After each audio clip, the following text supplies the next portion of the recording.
Hello, it's Magic Turtle 643, and it's time again to show off another sketchbook I made in my childhood. It's kind of a weird one. It's got multicolored paper, and it's called Sundance. I don't know if that's in reference to the film festival, but then it says a true workhorse. And by that I mean workbook. The first few pages come out, and on the first one I drew this knight character who I poorly named Irvac, which I think was just the first string of syllables that came out of my mouth. I'm like, I'm going with that. And then I wrote about him, and oh, I can actually show you. It's something I won the Young Authors Award for, and grade school, middle school, something like that. And there he is. Look, you can see him. Irvac knew exactly what he faced. A water elemental. Elementals were beings that were made completely out of a certain element. They could take any shape they wished and had powers of great might. They could do anything with everything of their element. In front of Irvac was one that now taken the shape of an upper torso of a humanoid structure. Up here you can see I started drawing the planets like Earth and Jupiter and Saturn, but then what's down here? Tainite? Razor? Made up planets? I guess the solar system didn't have enough for me. Then I started imagining what sort of aliens would inhabit those planets, so this is Mercury with all these fire creatures like demons and, well, fire elementals made up of all fire. They can do everything with everything in their element.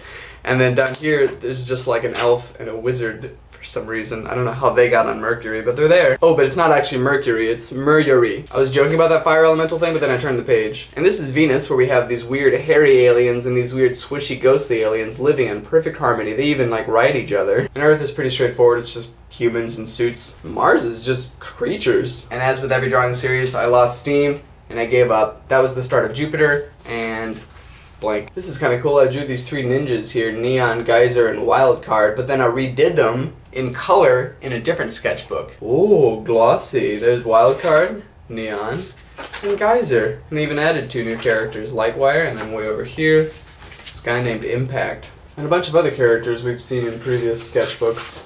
I lost another page. Okay, these were intended to be Star Wars bounty hunters, but their names are just abysmal. Psymask, Bosch Villan, 8 Savon, Zoctron, everything with on at the end. And what is this one?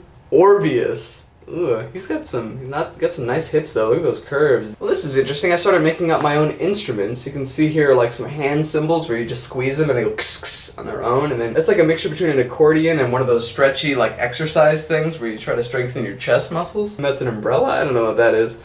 That looks like a giant an anglerfish or a flashlight or something. Okay, I guess I don't know what all these are. Here's a drum kit that has its own like percussion mallets attached to a string so you don't lose them. Okay, I got it. So that was like strings and percussion, and this is the wind section. There's this weird spinal clarinet that's attached by like cartilage, I don't know, and then some weird bassoony like bass tuba thing. Then it starts to get really weird. You have like this messed up freaky trumpet, this zigzag Z-shaped trombone, and whatever that is, some sort of Dr. Seuss instrument. What is that? You play that like a giant V, like oh, and then in the middle of nowhere of the sketchbook, there's Mega Mouse, one of my all-star characters I drew constantly. And then here's the thing, you get into this type of paper and you can't draw on that. There's a still life of my second grade school supplies or something, I don't know. Oh, something I didn't come up with. Kirby! Okay, I thought creating instruments was bad. I made up my own sport. And here's the field. I'm pretty sure I ripped off Quidditch because look at those 3 hoops in the back. And look at how many players there are and how many balls you're supposed to use. Okay, the collector takes the contour, which is a ball, and collects cyber squares, whatever those are. The attacker attacks all to stop from scoring. The elementor scores elements, which are